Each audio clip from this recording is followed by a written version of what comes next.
जो टोटली प्लेयरों के खिलाफ हुए हुए हैं, बेहतर की तरफ नहीं जा रहे कि पाकिस्तान को कोई 8 कैटेगरी का प्लेयर ही नहीं है। टेस्ट मैच का कप्तान का उसको डी में रखा है शान मसूद को, और कोई भी नहीं है। आपके टेस्ट मैच के कप्तान और वाइस कप्तान जो है, एक डी में है, एक सी में है। डी में वही मैं कह रहा हूँ कि बासित भाई ये चीजें तो सूटेबल नहीं है, और डी कैटेगरी में रखना टेस्ट का कप्तान ये मेरी समझ से बाहर है। उसको तो मैं समझता हूँ कि बी में ही होना चाहिए। अगर आपने टॉप पे बी इस वक्त रखी है, उसको बी में होना चाहिए। आप देखें कि आपका 4 साल का कप्तान बाबर सबसे बेस्ट आपका प्लेयर इस वक्त पाकिस्तान टीम में, टेक्निक वाइज, परफॉर्मेंस वाइज, हर चीज के लिहाज से वो बी में है। ये 2 मैचेस में परफॉर्मेंस अच्छी नहीं हुई, या सो नहीं की है उसने 2.5-3 साल से, तो इसका मतलब ये है कि उसको टॉप कैटेगरी नहीं मिलेगी। ये तो आपने टॉप कैटेगरी के लिए तो प्लेयर करने ही करने हैं, लेकिन उसके लिए एक कोई प्रोसेस होना चाहिए। मुझे नहीं समझ आ रही कि क्या प्रोसेस है, क्या सोच के रखा। किस कोई एक फॉर्मेट खेलता तो वो टॉप कैटेगरी में, कोई दोनों खेलते हैं वो भी एक। ये हम कैटेगरी से शुरू करते हैं। ये जो मैंने अभी गुफ्तगू की है, पीसीबी ने आज कैटेगरीज डिफरेंट बताई हैं, उसमें बी भी है, सी भी है, डी भी है, तो ए कितने चली गई है? ए कैटेगरी कि क्या हमारे प्लेयर नहीं है उस काबिल, उस लायक, या कोई ब्लंडर किया इन्होंने? मुझे तो लगता है कि वाकई प्लेयर ही इस काबिल नहीं है। अभी तो कोई T20 से गायब है, कोई वनडे से गायब है, कोई टेस्ट से गायब है। गायब से मतलब है ड्रॉप है, इंजर्ड नहीं। तो अब शायद वो ही बनता है। अब इन्होंने कहा कि एक आधे बंदे को क्या डालना है एक कैटेगरी में, तो एक कैटेगरी गायब कर दो। हाँ जी, पहले तो आप इस पे बताएं, फिर हम आगे जो प्लेयर है उस कैटेगरी में उस पर ही बात करते हैं। कैसा लगा आपको ये सुनकर?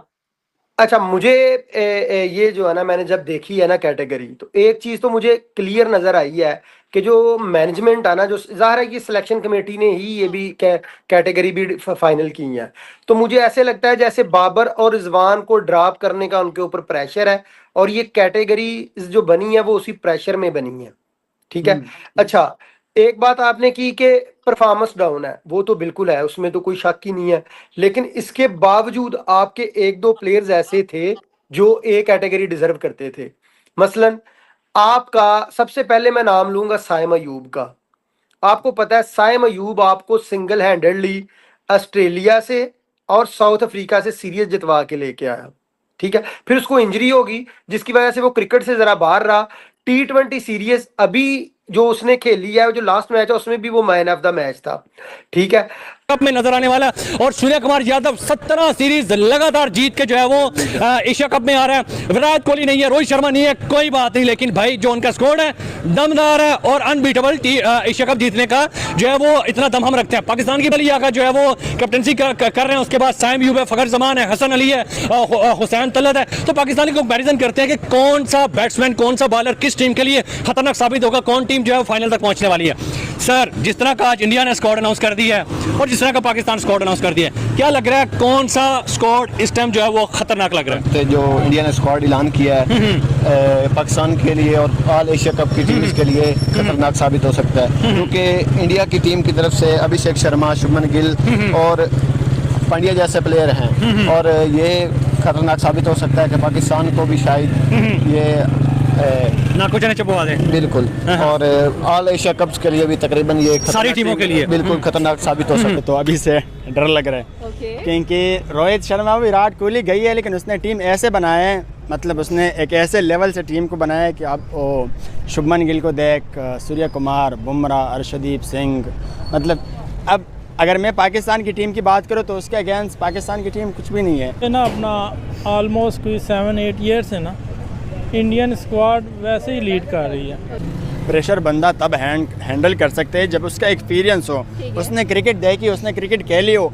अब मैं अगर साइम अयूब, हारिस, सुफियान मुकीम, वो लोग अभी आई है पाकिस्तान सुपर लीग से। इंडिया की टीम में ऐसा कोई भी प्लेयर नहीं है जो IPL से डायरेक्ट मुंह उठा के आई है। अब देख, उधर से बुमराह 9-10 साल से खेल रहे, और सूर्य कुमार भी 7 साल से खेल रहे, तो इस तरह सारे आखिर तक आप सोचेंगे हार्दिक पांड्या तक 7-8 तो बैट्समैन है ऑलराउंडर के साथ। BCCI की बात करेंगे, आज इन्होंने कह लें कि जो भारतीय टीम है उसको स्क्वाड अनाउंस कर दिया गया है, और टीम के अंदर एक से बढ़कर एक आपको कह लें कि बैट्समैन, बॉलर नजर आ रहे हैं। आपको लग रहा है कि ऐसे प्लेयर्स की रिक्वायरमेंट है? भारतीय टीम की बात कर लें, वो उनका 50 पर 100 नजर आता है, हमारा 100 पर 50 नजर आता है। वैसे मैंने तो आज तक नहीं देखे कि नहीं देखे आप? बाबर ने कभी 100 पे 50 नहीं बनाई है, तो आपने मैंने कभी नहीं देखा कि बाबर ने 100 में 50 किया? नहीं 100 पे तो 50 नहीं बनाई होगी। अभी रिसेंटली चैंपियन ट्रॉफी गुजरी है, उसमें भी आपने देखा होगा कि पता नहीं 110 बॉल पर 68 या 70 आई थिंक उसका नजर आ रहा था।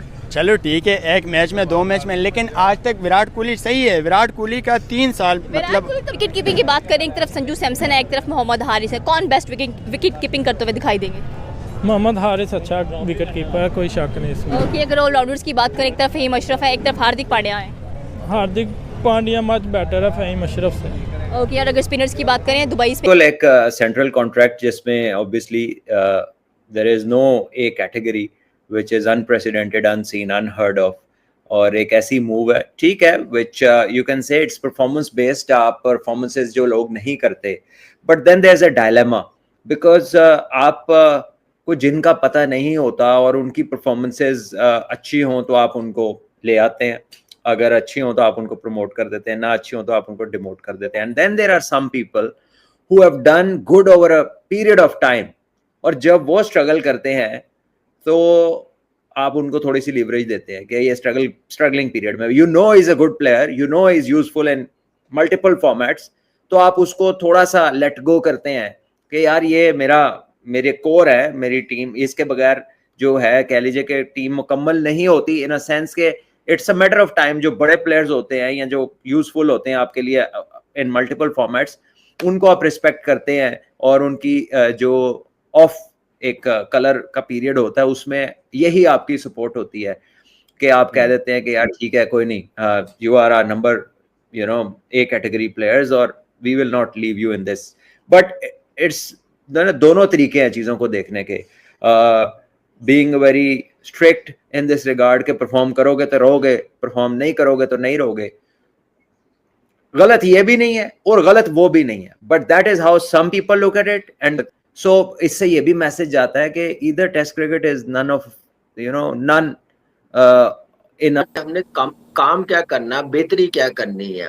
मुझे लग रहा है कि ये सेंटर कॉन्ट्रैक्ट ना इन प्लेयरों के साथ डिसरिस्पेक्ट है इनकी, जिस कैटेगरी में रखा है, और इन्होंने परफॉर्मेंस की हुई है, खेले हैं, ठीक है। आप एक कैटेगरी कैसे खत्म कर सकते हैं? आप रखे जरूर, मेरा मानना है कि आप रखे कैटेगरी में, अनाउंस करें, पैसे कम कर दें, कट कर दें थोड़ा सा। परफॉर्मेंस नहीं है ना, 8वें नंबर पर टीम चली गई है, 9वें नंबर पर टीम चली गई है, आप कट करें। आप कैटेगरी खत्म करनी वो मेरी समझ से बाहर है। जो हमारे बेस्ट प्लेयर हैं उनको आप नीचे लेके आए हैं, आप मैच फी से कम करें। आप फिर कहें कि आप टॉप 4 टॉप 5 में आए, हम यही पैसे 25% 50% इंक्रीज करेंगे जब आप इस नंबर पर टीम ले आएंगे, जीतेंगे आप बड़ी टीमों से।